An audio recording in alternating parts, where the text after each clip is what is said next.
ক্লাছলৈ সকলো ছাত্ৰ ছাত্ৰীক স্বাগতম জনাইছো।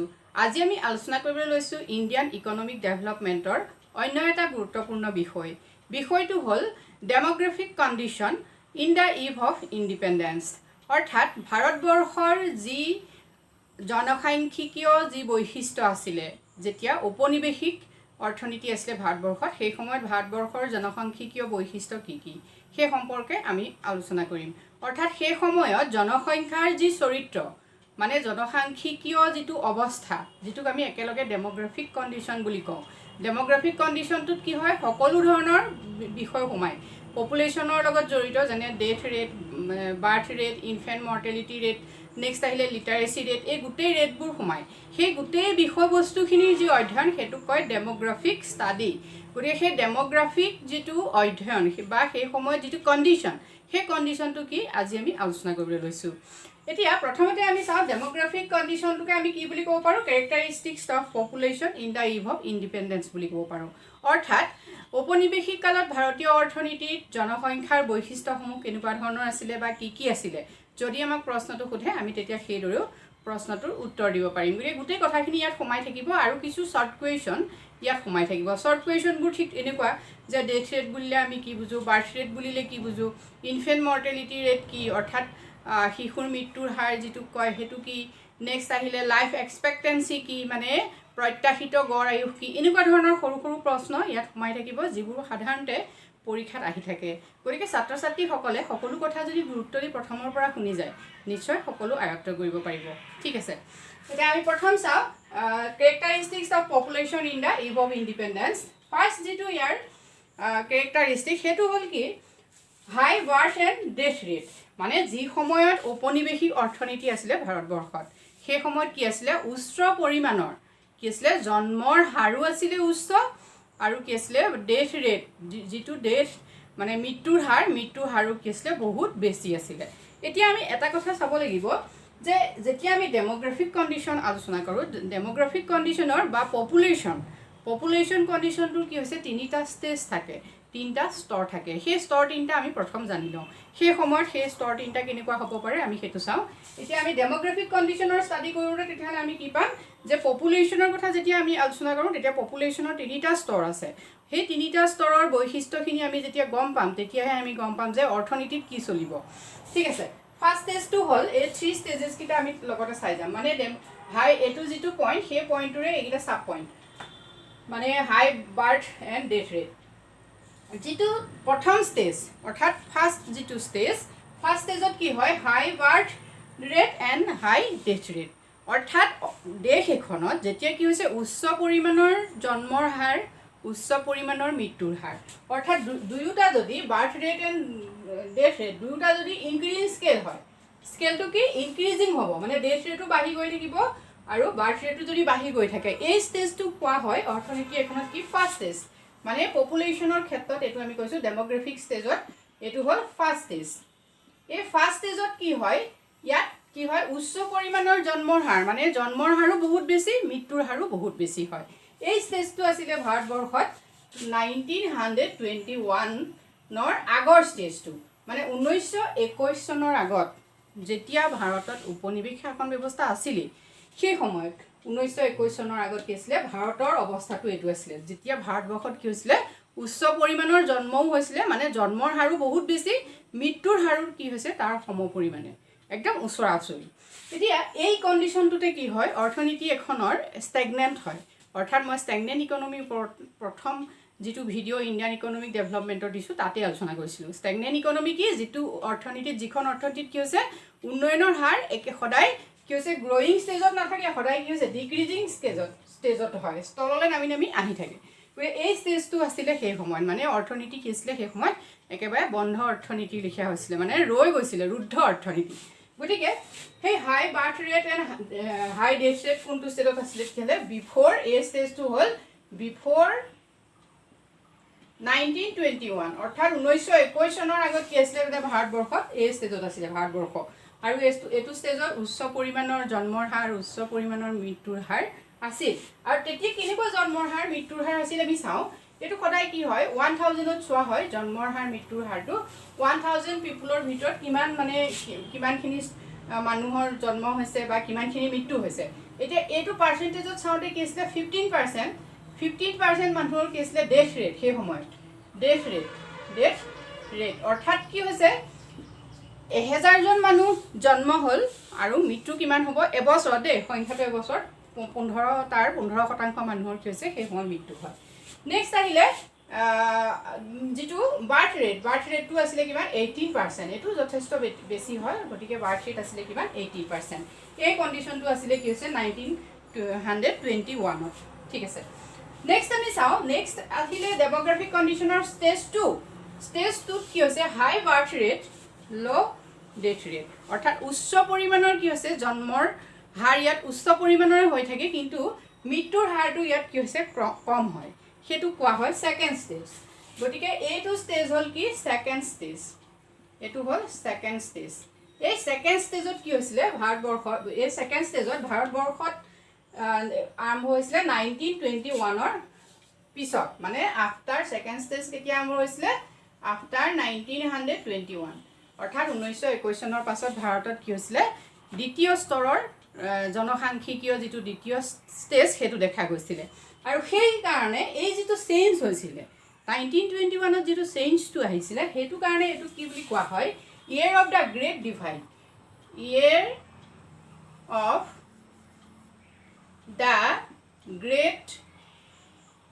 দ্য গ্ৰেট ডিভাইড বুলি কোৱা হয় এই ইয়েৰটো কোনটো ইয়েৰক 1921ক কি হয় year of the great divide বুলি কোৱা হয় অৰ্থাৎ মহান বিভাজন বছৰ এইটো 1 নম্বৰ কুৱেশ্যন পৰীক্ষাত আহিয়ে থাকে আনকি যিকোনো কম্পিটিটিভ এক্সামতো আহে গতিকে 1921ক কি বুলি কোৱা হয় year of the great divide অৰ্থাৎ মহান বিভাজন বছৰ কিয় কোৱা হয় প্ৰশ্নটো আকৌ আহিলে এই প্ৰশ্নটোৰ লগত আমি সংলগ্ন কৰি উত্তৰটো দিম যে সেই বছৰটোক কোৱা হয় যে এইটো কি এটা গ্ৰেট ইয়েৰ কিহৰ কাৰণে হয় যে 1921ৰ পাছত যিহেতু দেশ এখনত কি হৈছে যি দেশেই নহওক এইটো আমাৰ ভাৰতবৰ্ষৰ কথা কৈ আছোঁ অন্য দেশৰ ক্ষেত্ৰতো কথাটো একেই যে জন্মৰ হাৰটো কি হৈছে ইয়াত বাঢ়িছে কিন্তু মৃত্যুৰ হাৰ কমিছে অৰ্থাৎ কেতিয়া হ'ব সেই কণ্ডিশ্যনটো কেতিয়া হ'ব যেতিয়া কি হয় অলপ হ'লেও স্বাস্থ্য খণ্ডত কি হৈছে অলপ হ'লেও উন্নতি সাধন হৈছে অলপ হ'লেও মানুহে কি হৈছে নিজৰ স্বাস্থ্য শিতানৰ বাবে স্বাস্থ্যৰ বাবে যত্ন লোৱাৰ কিছু আমি ধৰি ল'লোঁ কিছু সা সুবিধা পাইছে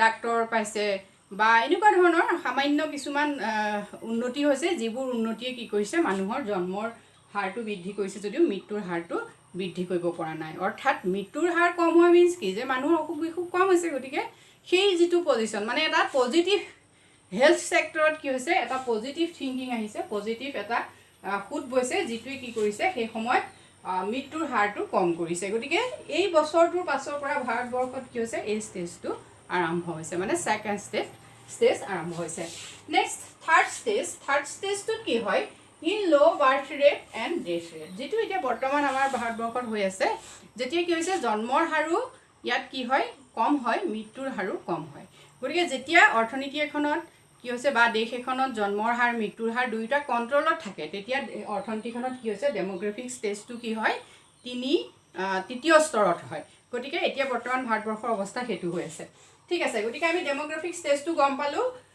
হাই birth rate and high death ৰেটৰ জৰিয়তে গতিকে যি সময়ত ভাৰতবৰ্ষত উপনিৱেশিক শাসন ব্যৱস্থা চলি আছিলে সেই সময়ত কি আছিলে ভাৰতৰ জনসংখ্যাৰ ক্ষেত্ৰত জনসাংখ্যিকীয় যিটো অৱস্থা সেই অৱস্থাৰ ক্ষেত্ৰত কি হৈছিলে এনেকুৱা ধৰণৰ কিছু পৰিৱৰ্তন হৈছিলে প্ৰথম এইটো আছিলে ফাৰ্ষ্ট ষ্টেজ নেক্সট আহিলে ছেকেণ্ড ষ্টেজ 1947ৰ পাছত কি হৈছে লাহে লাহে থাৰ্ড ষ্টেজলৈ ভাৰতবৰ্ষই গতি কৰিছে গতিকে এইটো হ'ল তাৰ এটা গুৰুত্বপূৰ্ণ কথা নেক্সট আমি চাওঁ সেই সময়ত অন্য এটা আমাৰ গুৰুত্বপূৰ্ণ বৈশিষ্ট্য সেইটো হ'ল ল' লিটাৰেচি ৰেট মানে একেবাৰে কম পৰিমাণৰ শিক্ষিতৰ হাৰ এতিয়া আমি শিক্ষিতৰ হাৰ যিটো কওঁ লিটাৰেচি ৰেটটো আমি কেনেকৈ উলিয়াওঁ সাধাৰণতে কি হয় যে যিকোনো এটা ভাষা যেতিয়া এজন ব্যক্তিয়ে ভাষাটো লিখিব পাৰে পঢ়িব পাৰে ক'ব পাৰে তেতিয়া সেই ব্যক্তিজনক কি বুলি কোৱা হয় লিটাৰেট পিপুল বুলি কোৱা হয় অৰ্থাৎ তেওঁ স্বাক্ষৰ এতিয়া সেই সময়ত সেইটো হৈছে 7 বছৰৰ ওপৰত তোমালোকে কথাটো মনত ৰাখিবা 7 বছৰৰ ওপৰত ব্যক্তি এজন কি হৈছে লিখা পঢ়া তেওঁলোকে কৰিব পাৰিব লাগিব যিকোনো এটা ভাষা সেই ভাষাটো আমি এনেকৈ কোৱা নাই হিন্দী হয় ইংলিছ হয় সেইটো দৰকাৰ নাই যিকোনো এটা ভাষা তেওঁ লিখিব পঢ়িব ক'ব পৰা হ'লে সেইজনক কি বুলি ক'ম আমি স্বাক্ষৰ ব্যক্তি বুলি ক'ম এতিয়া সেই সময়ত যেতিয়া ভাৰতত কি হৈছে ব্ৰিটিছ চৰকাৰ আছিলে, এইটো এটা কিমান দুখ লগা কথা ভাবিলে তোমালোকে ভাবি চোৱা যে সেই সময়ত কি আছিলে ব্যক্তি মানে যি শিক্ষা যি তাৰমানে জানে পঢ়া শুনা কৰিব নিজৰ ভাষাটো লিখিব মেলিব জানে তেনেকুৱা ব্যক্তিৰ পৰিমাণ আছিল কিমান অনলি 16%, মানে 16%।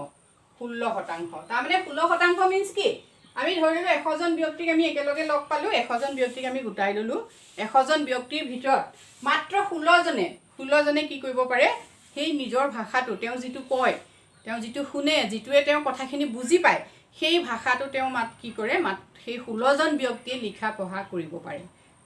নিশ্চয় এটা দুখৰ কথা। তাতোতকৈ দুখৰ কথা সেই সময়ত যিটো ওমেন বা ফিমেল লিটাৰেচি ৰেটটো আছিলে কিমান 7%, অৰ্থাৎ মহিলাসকলৰ সাক্ষৰতাৰ হাৰ আছিলে মাত্ৰ 7%, অৰ্থাৎ এই 16% মানুহৰ ভিতৰত 7%হে কি মহিলাই কি কৰিব পাৰিছিলে লিখা পঢ়া কৰিব জানিছিলে। তোমালোকে ভালকৈ আগৰ ইতিহাস পঢ়িলে এই কথাখিনি দেখিবা যে কেনেকুৱা ধৰণৰ মহিলা শিক্ষাৰ ক্ষেত্ৰত কেনেকুৱা ধৰণৰ প্ৰতিবন্ধকতা আছিলে সেই সম্পৰ্কে বিভিন্ন কিতাপত আছে। বিশেষকৈ আমাৰ অসমৰ চন্দ্ৰপ্ৰভা শইকীয়ানীৰ কিতাপ পঢ়িলেও তোমালোকে গম পাবা তেওঁ মহিলা শিক্ষাৰ বাবে কেনেকৈ তেওঁ অবিৰাম যুদ্ধ কৰিবলগীয়া হৈছিলে। গতিকে সেই সময়ৰ পৰা আজিৰ সময়লৈ যদি আমি চাওঁ তেতিয়াহ'লে আমি এটা অদ্ভুত মানে এটা বৃহৎ পৰিৱৰ্তন আমি দেখিছোঁ সাক্ষৰতাৰ ক্ষেত্ৰত, যিহেতু এতিয়া আমাৰ 70 ওপৰত কি হৈছে সাক্ষৰতাৰ হাৰ আছে ভাৰতবৰ্ষত। ঠিক আছে, গতিকে লিটাৰেচি ৰেটটো আছে তেতিয়াহ'লে সেই সময়ত কিমান 16%, মহিলাৰ ক্ষেত্ৰত আছিলে 7%। গতিকে আমি দেখিছোঁ যে প্ৰায়বোৰ ব্যক্তিয়ে কি আছিলে ইলিটাৰেট। নেক্সট আহিলে হাই ইনফেণ্ট মৰ্টেলিটি ৰেট, মানে উচ্চ পৰিমাণৰ শিশুৰ মৃত্যুৰ হাৰ।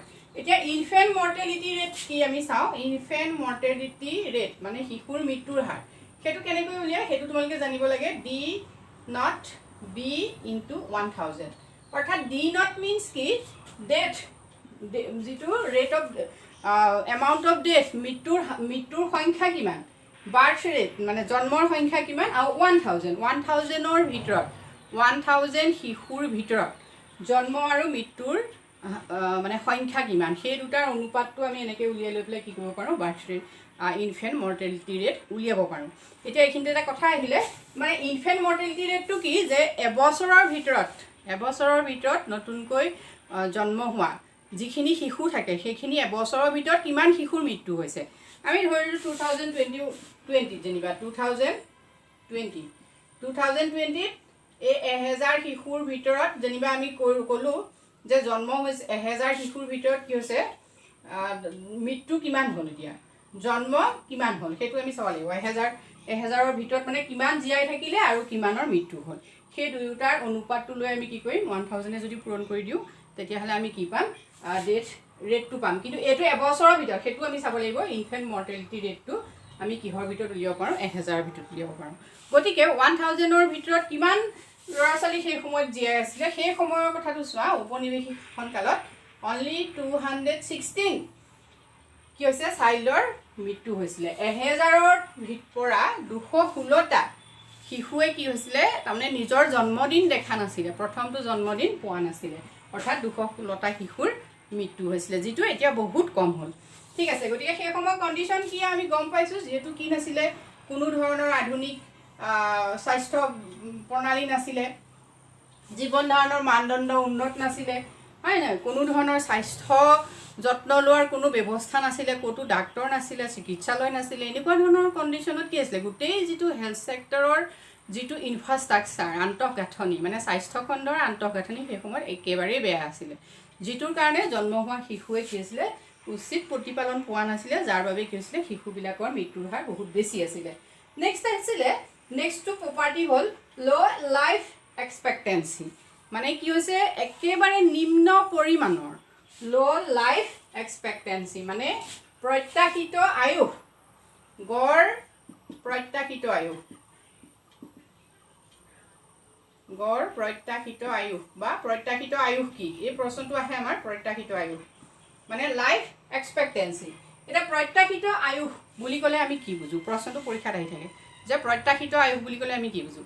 এতিয়া এনেকুৱা যে মানুহ এজনে জন্ম হোৱাৰ পাছত তেওঁ কিমান দিন জীয়াই থাকিব, মানে তেওঁ জীৱনৰ সম্ভাৱনা কিমান, সেইটোকে কি বুলি কোৱা হয় জীৱনৰ প্ৰত্যাশা বুলি কোৱা হয়।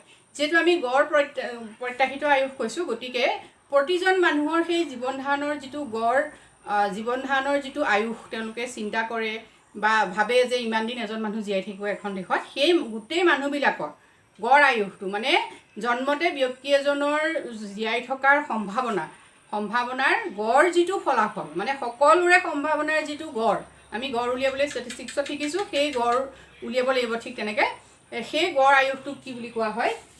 গড় প্ৰত্যাশিত আয়ুস বুলি কোৱা হয়। এতিয়া সেই সময়ত মানে কলনিয়েল ইকনমিৰ সময়ত কি আছিলে, ভাৰতবৰ্ষত মানে গড় প্ৰত্যাশিত আয়ুস আছিলে মাত্ৰ 32 years। অৰ্থাৎ এজন মানুহ জন্ম হৈ কিমান দিন থাকিব মানুহজন, মানে খুব বেছি 32 বছৰহে তেওঁ জীয়াই থাকে। গতিকে সেই কণ্ডিশ্যনটো এটা আচৰিত, যিহেতু এতিয়া 32 বছৰ এটা ডেকা কাল, আমি সকলোৱে জানো 32 বছৰত বহুত মানুহে বিয়া বাৰু নাপাতেই, হয় নহয়, মানুহ সংস্থাপিতই নহয়। গতিকে 32 বছৰত কিন্তু সেই সময়ত মৃত্যুৰ সম্ভাৱনাই বেছি আছিলে। অৰ্থাৎ গড়ে কি হৈছে, মানুহ প্ৰায় 32 বছৰহে মানে মেক্সিমাম মানুহ জীয়াই আছিলে।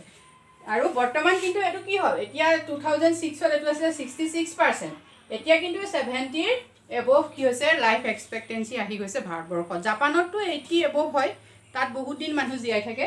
গতিকে এই গড় প্ৰত্যাশিত আয়ুসৰ লগতো জড়িত কি হৈছে, স্বাস্থ্যখণ্ডৰ কথাই কিন্তু, যে জীৱন ধাৰণৰ মানদণ্ড কেনেকুৱা, মানে মানুহে খাবলৈ যিখিনি পাব লাগে, যিটো প্ৰটিন পাব লাগে, কেলৰি যিটো পাব লাগে, সেইখিনি পাইছে নে নাই, সেইখিনি যদি উপযুক্ত পৰিমাণে পায়, তেতিয়াহ'লে কি হৈছে মানুহৰ জীৱন ধাৰণৰ মানদণ্ড উন্নত হয়। যেনে স্বাস্থ্য, খাদ্য আৰু বাসস্থান, এই তিনিওটাৰ উন্নতি হোৱা মানে জীৱন ধাৰণৰ মানদণ্ড উন্নতি হয়। গতিকে এই তিনিখিনি সেই সময়ত সেইখিনিৰ কোনো ব্যৱস্থাই নাছিলে, যিহেতু ব্ৰিটিছসকলে ভাৰতীয় মানুহৰ গড় আয়ুস বঢ়োৱাৰ ক্ষেত্ৰত তেওঁলোকৰ কোনো চিন্তা চৰ্চা নাছিলে। তেওঁলোকে কেনেকৈ ভাৰতীয় মানুহক শোষণ কৰি ভাৰতৰ অৰ্থনীতিৰ বা ভাৰতৰ যিখিনি সম্পদ সেইখিনি তেওঁলোকৰ তালৈ লৈ যাব, সেইটোহে তেওঁলোকে চিন্তা কৰিছিলে। গতিকে ভাৰতীয় মানুহে কি হৈছিলে, জন্ম হৈ মানুহে মৃত্যুমুখত পৰিবলগীয়া কণ্ডিশ্যনটো হৈছিলে, যিহেতু অনলি 32 years আছিলে লাইফ এক্সপেক্টেঞ্চি ৰেট। নেক্সট আহিল হাই লেভেল অফ পভাৰ্টি, মানে সেই সময়ত দৰিদ্ৰতাৰ একদম উচ্চ পৰিমাণৰ আছিলে, দৰিদ্ৰতাৰ হাৰ বহুত বেছি আছিলে। সেইটোতো একেবাৰে স্বাভাৱিক কথা, যিহেতু মানুহবিলাকৰ কি হৈছিলে, যি খেতি মাটি আছিলে সেইখিনিতো চৰকাৰে কি হৈছে বিভিন্ন ধৰণৰ কৰ কাটলৰ ব্যৱস্থা কৰিছিলে ভূমি বন্দবস্তৰ জৰিয়তে, মই আগৰ ক্লাছত আলোচনা কৰিছিলোঁ। গতিকে সেই সময়ত মানুহে কি কৰিছিলে, খেতি কৰিছিলে, কিন্তু খেতি কৰি উৎপাদিত শস্যৰ সম্পূৰ্ণ ফচল ভোগ কৰিবলৈও তেওঁলোকে নাপাইছিলে।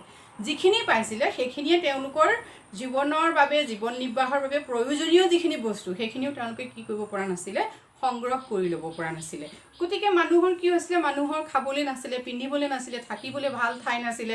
আৰু তাত সকলোতকৈ ডাঙৰ কথা, পভাৰ্টি কিয় আহিছিলে, যিহেতু দৰিদ্ৰতাৰ আৰু এটা কাৰণ আছিলে, মানুহবোৰ খেতিৰ লগত অকল জড়িত, খেতিৰ পৰা উৎপাদিত ফচল নাপাইছিলে। তাৰ লগে লগে ইণ্ডাষ্ট্ৰি ছেক্টৰৰ কোনো গুৰুত্ব নাছিলে, সেৱা খণ্ডৰ কোনো এমপ্লয়মেণ্টৰ কথা নাছিলে। সেই যেতিয়া কি হয়, আমি কৈছোঁ যে অৰ্থনীতি এখনত 3টা ছেক্টৰ থাকে, তোমালোকে জানা, মই আগৰ ক্লাছত আলোচনা কৰিছোঁ। সেই 3টা ছেক্টৰ কি আছিলে, যে agriculture sector, industry sector and tertiary sector. সেই 3টা ছেক্টৰৰ যেতিয়া সমানে ডেভেলপ হ'ব, তেতিয়া কি হয়, মানুহৰ তাত এপইণ্টমেণ্ট বাঢ়িব, নিয়োগ বাঢ়িব। নিয়োগ বাঢ়িলে কি হয়, ইনকাম জেনেৰেট হ'ব, মানে আয় উপাৰ্জন হ'ব। আয় উপাৰ্জন হ'লে কি হয়, মানুহৰ জীৱন ধাৰণৰ মানদণ্ড বৃদ্ধি হ'ব। কিন্তু সেই কণ্ডিশ্যনটো সেই সময়ত নাছিলেই।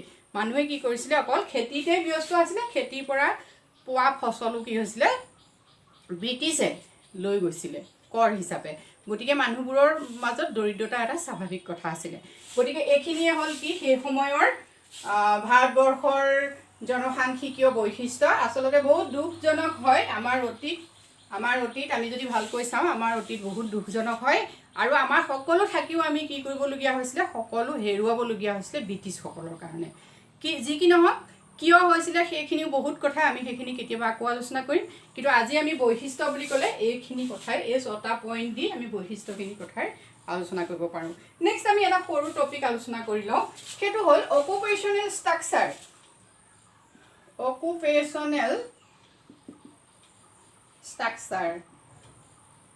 অকুপেশ্যনেল ষ্ট্ৰাকচাৰটো মানে কাৰ, সেই সময়ত in the eve of independence, অৰ্থাৎ ভাৰতীয় অৰ্থনীতিত যেতিয়া কি হৈছে, ভাৰতীয় অৰ্থনীতিৰ উপনিৱেশিক শাসন চলি আছিলে, সেই সময়ত ভাৰতীয় অৰ্থনীতিৰ যিটো জীৱিকাৰ গাঁথনিটো কি আছিলে, এইটো একেবাৰে সহজ কথা। মই কৈয়ে আছোঁ যে তাত এগ্ৰিকালচাৰৰ ওপৰতে যিহেতু ভাৰতীয়সকল ডিপেণ্ডেণ্ট আছিলে। গতিকে আমি প্ৰথম পইণ্টটোৱে ইয়াত দিব পাৰোঁ, জীৱিকাৰ গাঁথনি কি আছিলে, predominance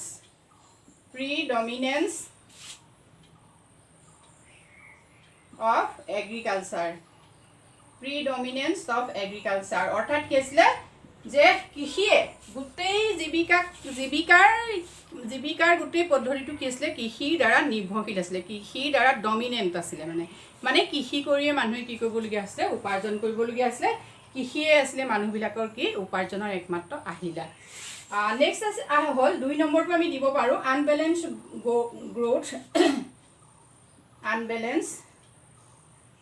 গ্ৰোথ মানে কি এই গ্ৰোথটো কি বেলেঞ্চ গ্ৰোথ আনবেলেঞ্চ গ্ৰোথ মানে ভাৰসাম্য উন্নয়ন আৰু অভাৰসাম্য উন্নয়ন। আনবেলেঞ্চ গ্ৰোথ হ'ল কি অভাৰসাম্য উন্নয়ন, মানে উন্নয়নটো কেনেকুৱা আছিলে ভাৰসাম্য হোৱা নাছিলে। এতিয়া উন্নয়নটো কেতিয়া ভাৰসাম্য হয় অৰ্থনীতি এখনত যেতিয়া অৰ্থনীতিখনত 3টা ছেক্টৰ মই কৈছিলোঁ অকণমান দেৰি আগত যে primary sector, secondary sector, tertiary sector অৰ্থাৎ কি হৈছে প্ৰাথমিক খণ্ড, গৌণ খণ্ড আৰু সেৱা খণ্ড এই 3টা ছেক্টৰৰ যেতিয়া সমানে বিকাশ হয় তেতিয়া কি হয় অৰ্থনীতিখন বেলেঞ্চ হয়, অৰ্থনীতিখনত বেলেঞ্চ গ্ৰোথ হয়।